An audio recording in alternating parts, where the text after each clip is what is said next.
Hello and welcome to the first episode of the BV podcast for the chilly month of February 2025 and a selection of some of the topics of interest and concern to those of us who have the good fortune to live in this lovely county of Dorset. I'm Jenny Devitt. And hello from me, Terry Bennett. And in this first issue, we'll be hearing from some of you through the letters you wrote in to the BV magazine. And of course, we'll hear from our local political party representatives. Simon Hoare MP bemoans the loss of local bank branches, the ever-increasing trend towards night parking charges, and the very real threat to future democracy from some within our own younger population. Referring to the Climate and Nature Bill, Ken Huggins of the North Dorset Green Party says that the government has kicked this can down the road again. Gary Jackson of the North Dorset Liberal Democrats is concerned that Britain cannot afford uncertainty and says that growth is just a slogan if you're not creating the conditions for it. Edward Morello, MP for West Dorset, talks up the positive features of our local high streets, despite the trend towards online. And the Dorset Insider tackles the scourge of all local councils, dog fouling. And we'll hear from George Hosford, a farmer and regular contributor to the BV, who this month has written about floods and beavers. He'll be giving us his opinion on those controversial subjects a little later in this podcast. As ever, though, in the first BV podcast of the month, we'll hear now from our editor, Laura Hitchcock. This week I heard a news story. All right, fine, I watched a TikTok, but I did promptly check it, and it is true. There's a beaver colony in the Czech Republic which has put us all to shame. In just 2 days, without a single feasibility study, planning consultation or eye-watering quote from a contractor, the 8 beavers built a dam that local authorities have been trying and failing to construct for 7 years. Bureaucracy, it turns out, is no match for a determined rodent with an architectural vision. The project, meant to restore a wetland area, had been tangled in red tape for so long, the beavers took matters into their own paws and built the thing in exactly the right place in 2 nights, and promptly saved the administration more than £1 million. No paperwork, no planning disputes, no hearings, no requests for budget extensions. And after inspecting it, the head of the Czech Nature and Landscape Protection Agency admitted it was better than the one they'd spent 7 years planning. Honestly, at this point, I think we should put beavers in charge of most things. Imagine the possibilities: public transport, NHS waiting lists, pothole repairs, government budgets. It's such a great story. There's something deeply reassuring about the idea that while the rest of us are watching world events unfold with a mix of horror and fatigue, somewhere out there, beavers are quietly and efficiently beavering away. Making things better. Speaking of fatigue, I'd like to request that just for February, we can live in precedented times. Just once. For a few blissful weeks, can we have everything proceed as we expect? No surprises, no chaos, no new horrors. Just a nice, predictable, boring run of days when nothing major goes wrong, nothing has to pivot, no one uses the phrase unprecedented challenges with a weary sigh. I'd just like to spend a few weeks knowing what's coming next. Wouldn't that be nice? Here's to a boring February, but, in a lovely way. What a top, M. Woods of Shaftesbury writes. I've just returned from a short trip into Shaftesbury, made much longer than planned thanks to the mysterious knitter who's placed a new topper on the postbox outside the town hall. It's wonderful. The detail is astonishing. The snowdrop in Piglet's hand, the basket of carrots, presumably a gift for Eeyore. I have no idea who created it. Does anyone? But I wanted to make sure they know just how marvellous it is and how many people stopped to admire it. I particularly loved the message behind it. In this chapter of the book, Pooh and Piglet visit a gloomy and lonely Eeyore because they're worried about him. It's a perfect reminder on our high street to check in with friends during the bleakest month of the year. Fitting, too, that it was bringing people together, sparking smiles and conversation. Whoever you are, thank you. And Councillor Pauline Batston writes in about Sparkle the Stir again. Your anonymous correspondent letter to the editor in the January issue is unhappy at the quality of the little Christmas trees in Stir over Christmas and the lack of street decorations. The important point to remember is that it's the businesses and the charity Stir Action who pay for making Stir sparkle, not the council taxpayer. Apart from a £500 grant towards the big Christmas tree, the invaluable help of the council grounds team, and thanks also to the fire service. The little Christmas trees were even more of a battle this year because of the 2 major storms and also coping without our previous worker to put them up and keep them up. We use battery-operated lights because for most buildings there's no source of mains electricity we can tap into. The rooms above are no longer occupied by the shopkeepers below. Having some sort of independent ring main is just not feasible. For next year we're investigating using artificial trees with integral lights, as some other local towns do, but they would still be battery operated, as there's no alternative. As far as other street decorations is concerned, the costs are beyond what Stir Action could afford. So you're just going to have to put up with me putting decorations on the bollards around the place at my own expense. I was interested to read your article on the festive display in Sturminster and the controversial gonks.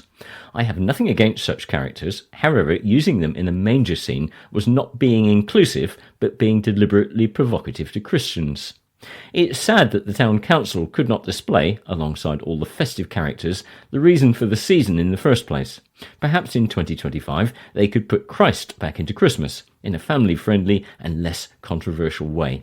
That's from the Right Reverend Karen Gorham, Bishop of Sherborne. And the next letter is from Mike H. on violins. I enjoyed reading a number of the articles last month, but I was particularly interested in the violin maker story. I thought Courtney's photos brought the article to life so realistically. I'm very familiar with the Insider violin workshops, and this article brought it all back. I was a violinist in the BBC Concert Orchestra for nearly 40 years. I also played with numerous orchestras and in West End shows as a freelance musician. I played a number of violins over the years, including an Italian instrument made in 1897 by Eugenio Degani. I had to sell that one for a deposit on our house. I then bought a violin made by W.E. Hill. I bought an instrument made in 2000 by a British maker, Melvin Goldsmith, in order to support local makers. He's now famous worldwide. I had many other instruments over the years, of course. Of all the many thousands of recordings and concerts, one of the most memorable was a trip to Milan in 1987 to play at La Scala with the National Philharmonic Orchestra for Rudolf Nurieff's Nutcracker Ballet. He also demonstrated a lot of the ballet moves. On a day off, I was able to travel to Cremona to see the exhibition of many instruments made by Antonio Stradivari. These instruments had been brought together from all around the world to mark the occasion of 250 years since his death. I managed to break my left wrist in my late 50s, and despite nearly a year on leave, I wasn't really able to reach the required standard. I eventually had to retire, though I continued teaching for a couple of years. I don't do any playing or teaching now. Watching nature and taking photos has had to replace my violin playing. Carol Wilmont emails as follows. I had the privilege of transporting a gorgeous, massive bull brought over from the Isle of Wight to a holding pen in Dorset. He was a real character, was Edward. He didn't want to come out of his trailer under any circumstances. We tried sticks behind him, so every few inches he moved, the sticks were removed. The crafty blighter knew what we were at and just lifted his rear legs and smirked at us. He was enjoying the game. 1 week later, he was slaughtered due to an inconclusive TB test. That was more than 10 years ago. Something desperately needs sorting to stop this needless waste of animals. And Catherine Sinclair from Dorchester writes in about no Wessex Super Council. The news that Wessex has this week been excluded from the devolution priority programme raises more questions than answers. While the councils have expressed understandable disappointment at missing out on potential funding, I'm left wondering whether we've missed the boat or dodged a bullet. The Dorset Insider last month, I'm a firm fan of this mystery parish councillor, rightly asked how local voices would have been safeguarded under a super council.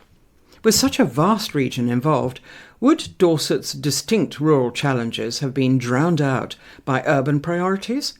Without clarity on checks and balances, it's hard to see how strategic planning decisions wouldn't have devolved into the very scenario your insider feared, targets being shuffled around with little regard for local knowledge. At the same time, this setback could mean Dorset loses access to much-needed funds for infrastructure, housing and economic growth. I hope there's still a path forward that balances both funding opportunities and genuine local representation. Rural resilience and the challenge ahead. Simon Hoare, MP for North Dorset, writes as follows. In this edition, I want to try to cover 3 topics. The first one was going to concern the recent announcement by Lloyds Bank of the impending closure later this year of its branch in Blandford. This story, however, is covered elsewhere in this edition. Whilst it's true that we're going through a period of transition when it comes to how we do our banking, the creation of banking deserts is in nobody's interests. But it leads to a disproportionately harder hit on my older constituents, as well as having a greater impact on the vitality and viability of a rural market town than would be felt in a large city. I'm meeting representatives of Lloyds to learn more about their plans for community banking support, and will be working alongside our local councillors to explore the provision of a banking hub to meet the needs of Blandford and the villages it serves, more as it's known. On the subject of fragility, I recognise the oftentimes marginal nature of our market towns as they face pressure from online sales. Car parking charges are often used as a cash cow to be milked by councils. You may be aware that the Lib Dem controlled Dorset Council is pursuing a policy of introducing nighttime car parking charges. I'm opposed to these and have made my views known to the council leader and in the House of Commons during a recent business questions. Nighttime charges will hit local hospitality and leisure businesses across all our North Dorset towns, as well as impacting negatively on local residents. For example, in Blandford and Shaftesbury, where people use car parks in the evenings when there's pressure on on-street capacity. These cars are off to work, etc. before the next business day starts. It's not a good policy coming from County Hall, and I would urge you to make your views known to the council. From my inbox, I know that many local residents and pubs are opposed to this plan. Let us hope that the Lib Dem councillors listen. My final fragility point is our basic functioning of democracy. A recent poll of Gen Z, or Gen Z, those born between 1997 and 2012, found that more than half are in favour of turning the UK into a dictatorship. This follows polling by the Electoral Commission, which found that younger people are more likely to find the abuse and intimidation of political candidates and their supporters acceptable. I listened with interest to 2 Gen Z men discuss why many of their cohort would support a British dictatorship. I have some sympathy with their call for politicians to be bold and visionary, to take brave decisions. While I see their point, they neglect, I fear, to comprehend the massively negative effect social media and the rise of populism has on achieving these policy-making umbrellas. A parliamentary friend and colleague of mine, Alex Shelbrooke, has also commented in the media that people are likely to support a dictatorship only on the presumption that the dictator's views align with their own. Pity them when they do not. The reason for Gen Z's opinion is that there is a lack of knowledge in the historical content of what a dictatorship is. Indeed, one interviewee did not believe that Putin is a dictator. I find this hard to believe with the attention given in schools to the rise of Nazism. It also suggests a certain lack of intellectual curiosity, of researching the historical examples of what one is calling for before actually calling for it. But there is a serious point which we can't duck. We need to remind this and future generations of why democracy is the best option and why participation in it makes sense.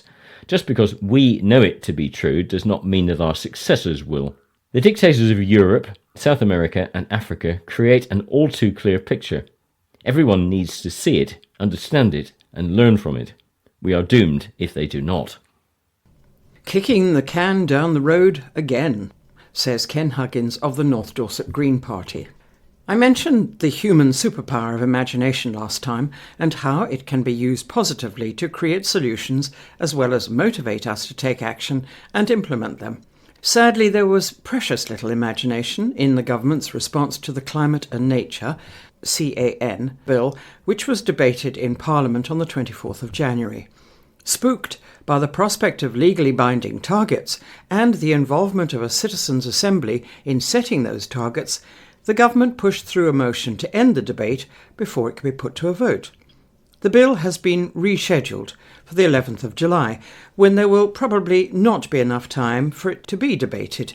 And so the Climate and Nature Bill, has been kicked down the road yet again, in spite of the obvious fact that the climate is already changing rapidly for the worse and our wildlife continues to decline.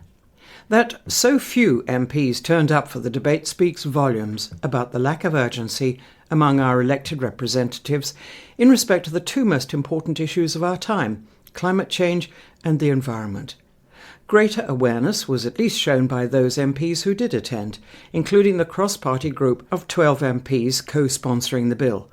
One was our North Dorset MP, Simon Hoare, who spoke eloquently about the need for the bill. Regarding the government's aversion to citizens' assemblies being used to guide policy-making, the Tory frontbench spokesman joined in to declare that it's not how decisions should be made in this country.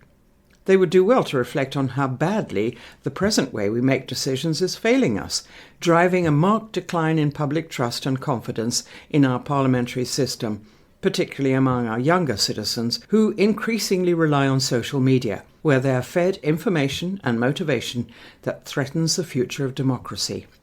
In one recent poll of those aged between 15 and 30, the so-called Generation Z, more than half, 52%, thought we should have a strong leader, and quotes, who does not have to bother with Parliament and elections. We know only too well where that path leads.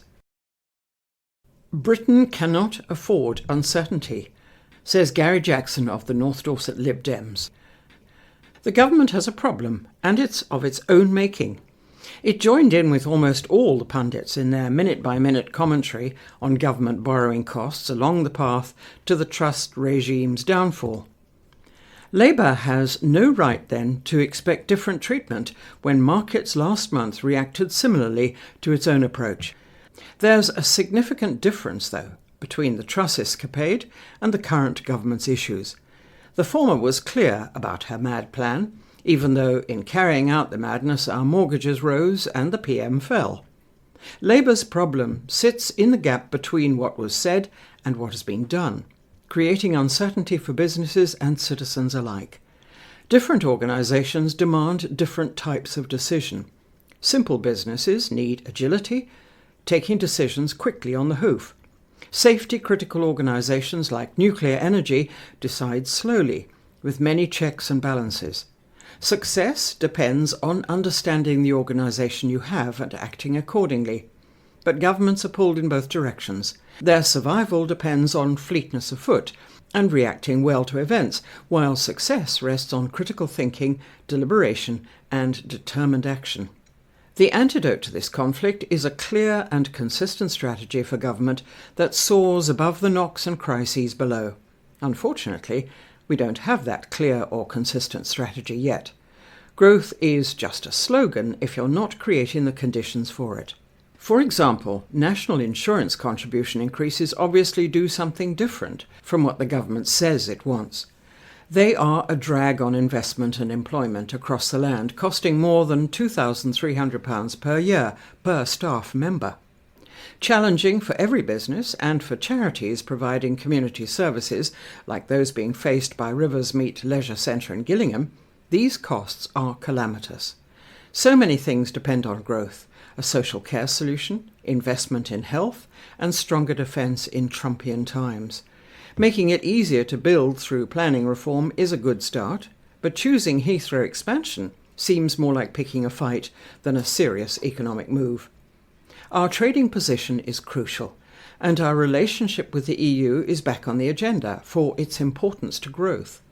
Countries make trade deals to lower barriers and increase trade. We left the EU and raised barriers, reducing trade. Liberal Democrats want a UK customs union with the EU to increase our trade in goods, help farmers, and encourage smaller businesses to restart exports to the EU. There are trade-offs for this, such as on youth mobility and fishing, but it would not stop us from negotiating independent deals on services, which are among our main competitive advantages. Decisions like this are more strategic and would do more for us, but would need courage to lead. We need and expect the government to make more consistent and less contradictory decisions that will deliver much needed growth. Really tough decisions include questions like relationships with the EU, and it's time to get serious again. Fighting for the future of rural high streets, Edward Morello, MP for West Dorset, writes. This week we had an important debate on the health of rural high streets. The wonderful towns across the breadth of West Dorset may be small, but they are mighty. The resilience of our local businesses cannot be overstated. The Liberal Democrat-run town councils have done a brilliant job of working with local business groups to help our high streets recover from the ravages of COVID. In our bigger towns of Bridport, Dorchester and Sherborne, we've seen encouraging signs of recovery, but there's still much work to be done. Amazingly, Bridport and West Bay enjoy 596,000 visits a year at up to £49 million in tourism spend, including £10 million spent in the shops alone. That's driven in no small part by a packed calendar of events in the town.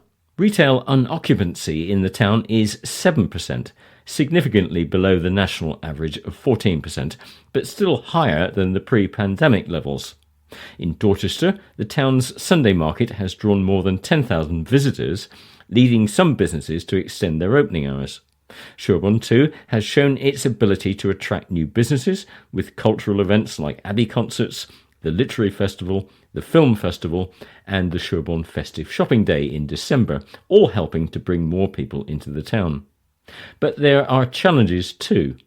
The last remaining bank in Sherborne is set to close soon, to be replaced by a banking hub. The transition highlights the ongoing struggle to maintain essential services in rural communities. Our high streets are not just places to shop, they are spaces where the communities come together. These businesses need help, not just from all of us shopping locally, even just occasionally, but from government policies that recognise the unique challenges of rural high streets. That is why the Liberal Democrats are fighting so hard to convince the government to reverse its decision on national insurance contributions and business rates. West Dorset is home to some of the most remarkable towns in the county.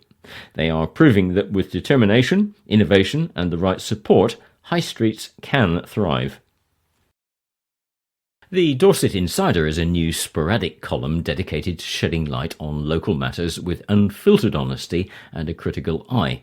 The author, a local parish councillor, will remain anonymous for the sake of candid discourse, but readers can rest assured that their identity is known and trusted by the editorial team. This anonymity allows the columnist to speak openly, challenging the status quo and addressing issues that matter most to our community. This month, Pooh done it. If there's one thing that every parish council gets complaints about on a perennial basis, it's dog fouling.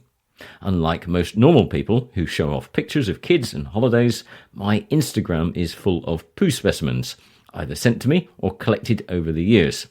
The problem appears to be even worse in the winter months, when irresponsible dog owners creep about ninja style, allowing their pets to poo on pavements, in driveways, and anywhere else someone might step in it. Before you know it, the village has been carpet bombed with mess. What looks like early cherry blossom from a distance is actually a pink poo bag strung from a tree. Side note, why are dog poo bags only ever green or pink? During the pandemic, 3.2 million households bought a dog. Suddenly, the combination of working from home and the opportunity to exercise encouraged people to get a canine companion. Following the pandemic, and unlike other European countries, the UK has continued to see increased numbers of pet owners. Dog numbers have increased by 13% and cats by 4%, and that's despite a cost of living crisis. However, with this new set of dog owners, and a few of the older ones, comes an expectation that everyone else will like their pet. I love dogs, by the way. It's just some of their owners that drive me mad. I have people requesting dedicated places to exercise their dog. There are dogs perched on chairs in the village hall, and the blind confidence that that cute mutt can go wherever it likes. We have signs banning dogs from the playground and football pitch so those playing don't get covered in excrement. It's also part of the PSPO, that's the Public Space Protection Order. Sadly, too many people think the rule doesn't apply to them. I challenged a dog walker on the playground the other day and was promptly told what I could do with the PSPO. Sadly, the rise in numbers of pet dogs hasn't been matched by a rise in responsible ownership. Why are there 3 dogs in a local 1-bedroomed flat? Why does one resident in particular think it's her right to walk her dog wherever she likes? And no, of course, she doesn't pick up any poo. Why do many dog owners think a local farmer's field is there for dogs to exercise in? Naturally, it's one with no public right-of-way.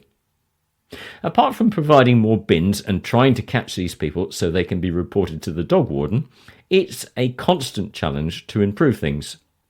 There's a fixed penalty notice, of course, but even with the increase in doorbell cams, these ninja dog owners manage to avoid being seen in the act.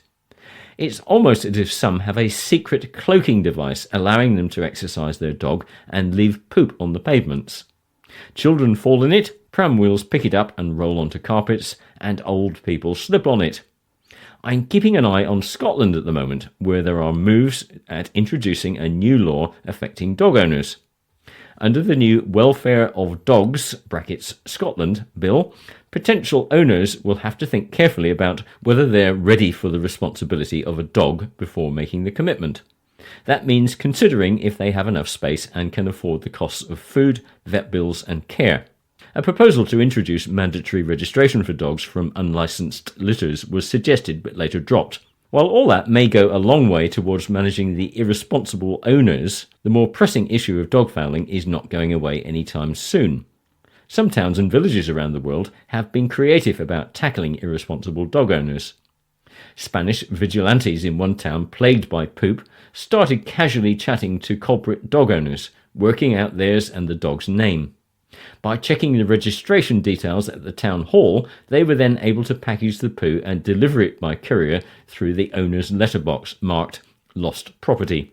In Italy, DNA tests have been launched that can trace the deposit back to the dog and its owner, who receives a fine of more than €1,000.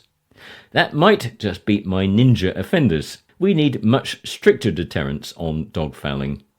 With unitary councils looking to generate income and devolve some powers to towns and parishes, it's a good time to look at creative ways of tackling dog mess. Increasing fines would pay for more bin emptying if you can catch the people to find them. Some locals are wary of reporting neighbours in case something nasty ends up being thrown at their windows. Would reintroducing dog licences make a difference? They would increase revenue, but of course the register would need to be maintained. However, what's actually needed is an entire culture change in behaviours and new ways of dealing with dogs and their canine owners, because what we currently have is not working.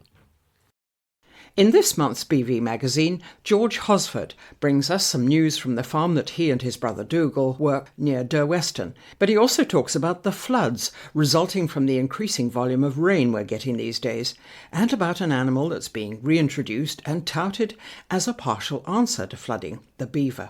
I asked George to give me his feelings on this particular topic. They're quite a controversial topic, especially amongst farmers. There are those who think they are hell-bent on ruining farmland. Then there are others. I've got a very good friend who's particularly beaver-friendly and thinks they've got the answer to an awful lot of our water problems, like pollution and flooding. And I think I can argue for both sides of it, to be frank. So There's good and bad elements to the argument on both sides. interesting, George, that you should mention pollution. I mean, what does your friend think that they can do to help on that score? Well, if they create dams, as they habitually do, then there's going to be an element of filtration of the water that trickles through their dams. Leaky dams is the thing. Leaky dams are a thing. I don't know if you're aware, but they're good for slowing down water and for filtering water. So if water has to trickle through a sort of a thick lump of woody material that is partially damming a river, a tributary or a stream, one can easily imagine that it might remove some of the pollutants from a river, especially the floating stuff, the sediment, shall we say, or suspended solids.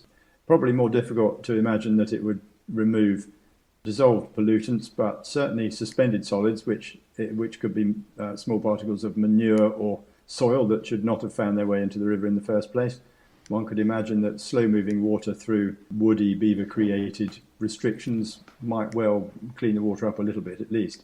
Yes, of course, yes. And so that silt would then be deposited upstream of the dam, wouldn't it? The beaver dam. So presumably right. then you get a much nicer, cleaner water downstream of there.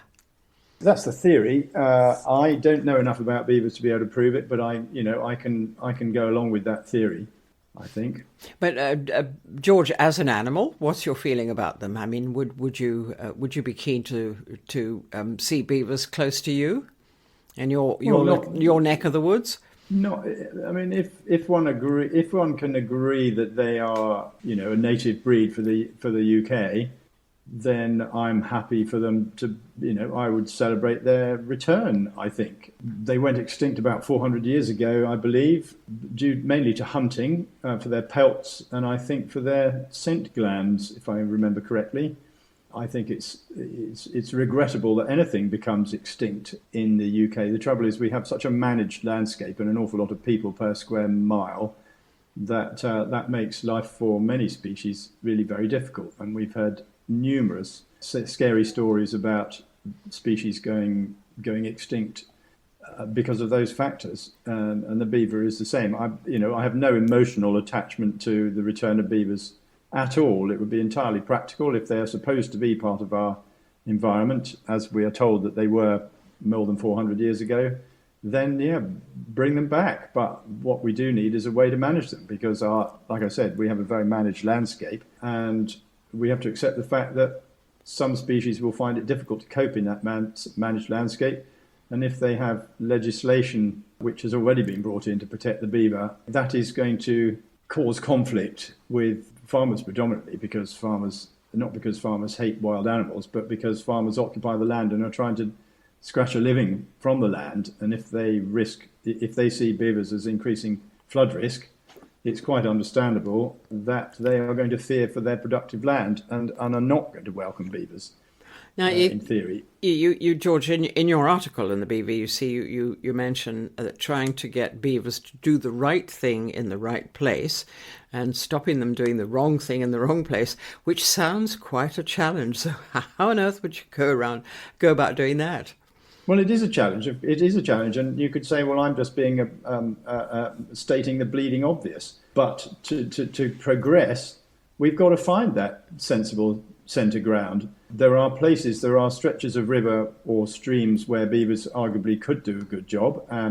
Further up in catchments, generally, I would say, with smaller streams where they can actually make a difference. Whereas the River Stour, the main body of the River Stour, which has been so butchered by human activity over the last 100 years or more, by dredging it, by building weirs and mills. The weirs were built, obviously, to enable the mills to work, because they've got to create a back pressure from a large body of water from which the power can be taken to drive the mill. So the Stour has been so ruined by all that there's no amount of beavers are going to make a difference to the main body of the Stour. So I would say that for any farmers to get too aerated about beaver activity on the main Stour, if like we are, I really don't think there's anything 100,000 beavers could do to increase the flooding there. Where it could be important for preventing downstream flooding would be on some of the tributaries. But I'm no hydrologist, I'm not a beaver expert, I'm just trying to see a sensible route through. But if you're expecting farmers to just accept the arrival of beavers in maybe a small stream on their land, which if flooded floods 50 acres of productive land and the farmer's only 200 acres, you can understand why the farmer would get pretty aerated about it. And you mentioned, yes, that is a very valid argument. And you mentioned in your article that the one way around it would be to compensate the farmer for the loss of that production, that food production, wouldn't it? Indeed, it would. Yes, that seems a very obvious thing to do to me. If it is deemed by those who are supposed to know about these things that downstream would benefit from certain upstream areas being flooded for a few days at a time or even a few weeks at a time to reduce flood pressure, then the obvious way to do that is by waving some money around, isn't it? I mean, how else are we going to persuade people to change their attitude? It has been talked about by the Environment Agency and various other bodies quite often. You know, people are wringing their hands because of the damage that flooding does. Well, there are some steps that can be taken, and money is likely to be involved. And beavers may offer a small part of the solution. And now you mentioned the fact that we live in a very managed landscape, and of course it's been managed for several thousand years, hasn't it? Yeah. And one of the huge differences between the time when we used to have a natural population of beavers before we wiped them out, and now is that the human population of this island has exploded. I mean, it's way bigger than it was when we hunted the beavers to extinction 400 years ago, isn't it? It is it's frighteningly bigger, and you know, how is it going to grow if we're growing by 1 million a year at the moment? That's, you know, I'm wading into a political area I really don't want to get involved in. But yes, more and more pressure on the landscape. It's timely, this chat that we're having, Jenny, really, although I haven't done my homework sufficiently well, because there is a consultation just been put out by DEFRA on a land use framework, which is basically enabling everybody who wants to comment to have a say about how they feel the land should be, the land in at least England, I don't know if it refers to the whole UK or not, should be managed in the future. You know, we've got to make room for more housing, we're told. That the government are promising that they're going to free up planning legislation, so that to my mind means that more and more of the countryside will be concreted over, which I think is regrettable when we're not really using some of our urban areas very efficiently. We need maybe to harness energy from the countryside, so that might mean solar parks or wind turbines. Places for recreation, which means golf courses. Environment, which means woodland and maybe low intensity management of farmland. And then we mustn't forget food production, which of course farmers think is the most important, and anybody who eats food 3 times a day should also consider that important. Wouldn't you agree? Yes, I most certainly would. And of course, the great problem is that we cannot create more land, can we? Absolutely right. So we have to learn to be clever about how best to use the land. And that's what I'm told this consultation is all about. But 1 or 2 farmer friends have already been in touch with me saying you've really got to read this because there is some not very farmer-friendly stuff about it. But I'm not going to draw conclusions before I've read it properly myself. But it is certainly something that anybody who's interested probably should engage with. I personally, and I think we've probably discussed this before, believe that an awful lot of those requirements can be met together, not probably the too much concreting where it's not necessary, but producing of food and making space for the environment and wildlife, I believe, is absolutely possible. And on our farm, we've been trying very hard to learn how to do that better. Because there's quite a contingent of people who believe that we've got to take land out of agricultural production in order to do environmental stuff with it. And I think we've discussed cases where nutrient neutrality agreements have meant that public bodies are buying farmland to stop farming it and to give it over completely to environmental uses, or even using it to effectively greenwash the building of new houses in the same catchment. Liscombe Farm comes to mind, and I think you and I have discussed that before. So I don't want to go down that road Indeed. again. No, that's a whole other discussion, really, isn't it? Yeah, but it does all relate, though, Jenny, because yes, the issue of food production, where we're going to get, as the population gets bigger, it's going to need more food. And is it right that we care about where our food is produced and how it is produced? Because as the productive area of farmland gets smaller, we're going to have to import more, and yet we have very little control over how that imported food is produced. And I, for one, as a consumer of food, cares very much that I want my food produced as close to home as possible, so that the producers of it, generally farmers and horticultural growers, can be as accountable as possible for how it is produced. And I'm quite passionate about that, and I believe anybody in this country should be, because there's some pretty dodgy stuff produced in many other countries that is grown without the legislation that covers the food that we produce here.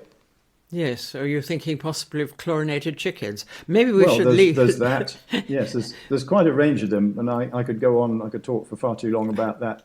Well, maybe we should leave it for now. There's something else you mentioned in your article, George, which is that you really weren't impressed by a recent presentation you went to by the Star Delivery Group.